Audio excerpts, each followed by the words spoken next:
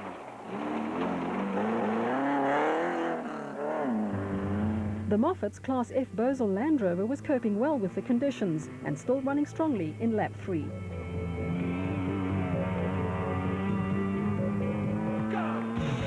A sweet and long-awaited moment for Krobler and Jordan and the proudly South African Nissan Hardbody. Their first win in 4 races and their second of the year.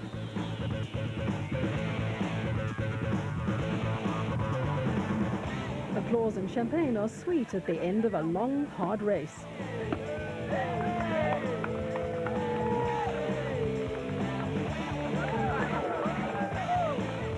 I mean, it's a long time that we haven't won. I think it's 3 races ago, and this one was tough. You needed to,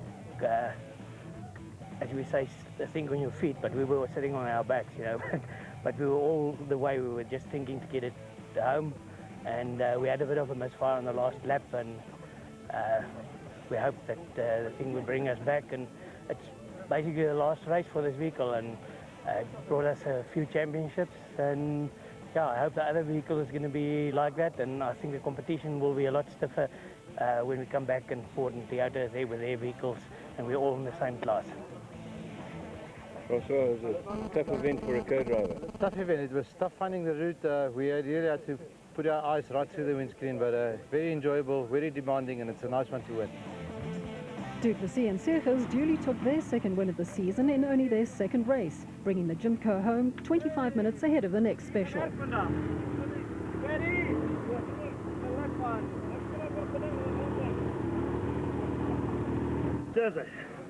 Ja, is beter om te rijden. Well done. Het was bijna lekker. Stop een beetje geplaagd. Maar strategie heeft gewerkt. Als er Alfie per stadion maar laat voorbij komen. Ik denk dat ik bakje warm wordt, ik weet het. En dat maar net bij me voorbij en de mensen tussen is maar weer voorbij. En tussen is maar net opgeschreven, een paar banden in. Maar verder was het bij lekker. Dus weer die tweede keer zo is lekker.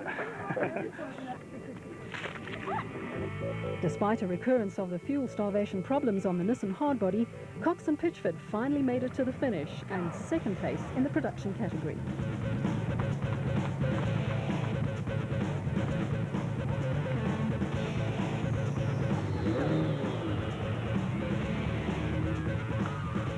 Marsh and Whitehouse took a well-judged second place in the Nashua Mobile Bat. And were closely followed by third place Harper and Harper in their bat.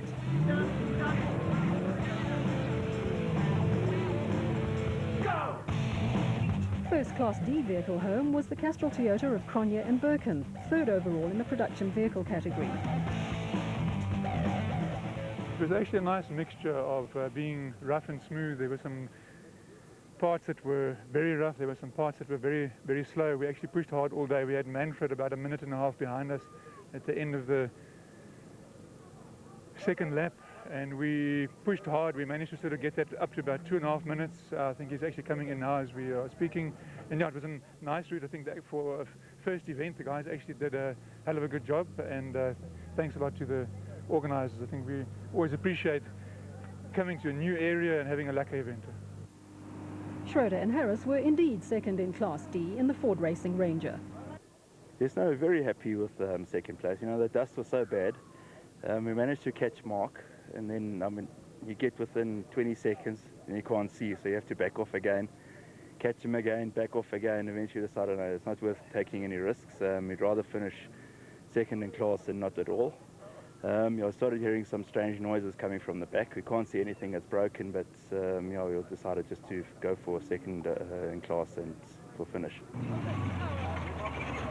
Locals Masaji and Moti finished an outstanding 4th overall in the specials and 1st in Class S in the Automotor Tyre Rack Race Co. A dramatic arrival by Hutchison and Ormerod, winners of Class B in the motor right bat. You know, the first lap was a very interesting lap and exciting, but it turned out to be incredibly rough. The second lap already was shaking us about quite a bit. It was very tough.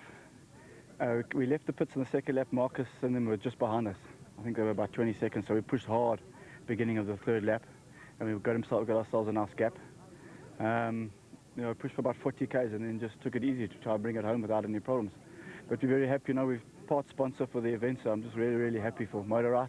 A huge thanks to the guys at Motorite, especially Justin Cooper.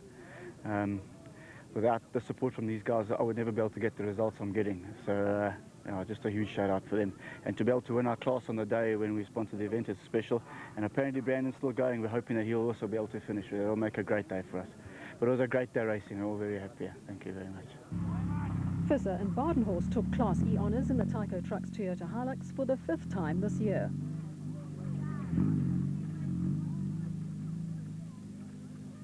Yeah, no, we had a clean run today. We had no problems except the dust this morning. But the route was very rough. It was very, very rough, especially for the buckies. Yes, it was unbelievably rough. But unfortunately, we had no problems. So that's what we planned for. I just want to thank my sponsors, Tyco and Toyota Motorsport, for all their participation and everything they did for us, especially our privateers. Thank you very much. It was difficult. It was hard. I've ridden the roof 3 years ago, and this is 10 times worse, from start to finish. And the vehicle? Only one problem, one flat wheel and one bolt under the steering rod that keeps coming loose. But it was in the pits we came in and tied, but otherwise, clean run. First impressions. It was harder than I expected. My neck is buggered, my back, but it was completely exhilarating. But I'm finished now. I'm feeling like nauseous and lightheaded and need a beer. Thomas Rundle, partnered by Mike Lawrenson, was very happy to secure his first finish in Class E in the Baden Tyre Services Nissan Hardbody.